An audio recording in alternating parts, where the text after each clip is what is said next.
Gospel, Luke 12:39-48. Be sure of this. If the master of the house had known the hour when the thief was coming, he would not have let his house be broken into. You also must be prepared, for the Son of Man will come at an hour you do not expect. Then Peter said, Lord, is this parable meant for us or for everyone? And the Lord replied, Who then is the faithful and prudent steward whom the master will put in charge of his servants to distribute the food allowance at the proper time? Blessed is that servant whom his master on arrival finds doing so. Truly I say to you, he will put him in charge of all his property.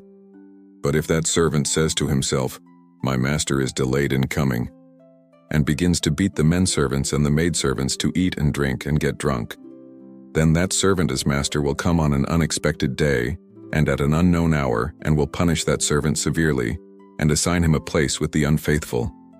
That servant who knew his master's will but did not make preparations nor act in accord with his will shall be punished severely, and the servant who was ignorant of his master's will, but acted in a way deserving of a severe beating, shall be beaten only lightly.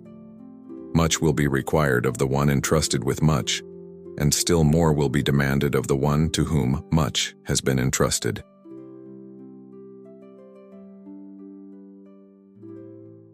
In today's gospel, Jesus uses a vivid parable to warn us. The master of a house, if he knew the hour of a thief's coming, would have guarded it. But since he does not, the servant must always be prepared.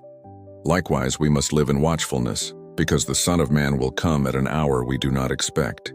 The passage then shifts to stewardship. A master entrusts servants with his property and expects them to act faithfully in his absence. Blessed is the servant whom the master finds doing his work when he returns. But if a servant abuses his trust, assuming delay, misusing authority, indulging in comfort or neglect, then severe judgment awaits. This gospel strikes at the heart of our discipleship. We are stewards, not owners. Everything we've been entrusted with, talents, time, relationships, gifts, must be managed faithfully in light of the master's return. The danger lies in complacency, assuming there is more time, relaxing our disciplines, forgetting purpose. But when the master comes, there will be no excuse. More is required of those who have been given much. The one who knew his master in his will, but did nothing, is judged more harshly than the one who did not know but acted well. This underscores accountability, responsibility, and integrity in our walk with God.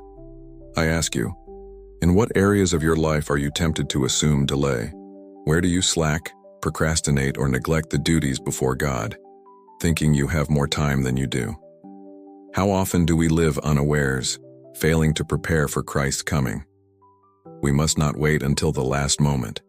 Instead, we must walk now in watchfulness, in readiness, and faithful action. Let your life take on a posture of vigilance, not casual routine. Let your decisions, your priorities, your interactions reflect that you live under divine expectation. Today, may the Lord's warning stir our hearts.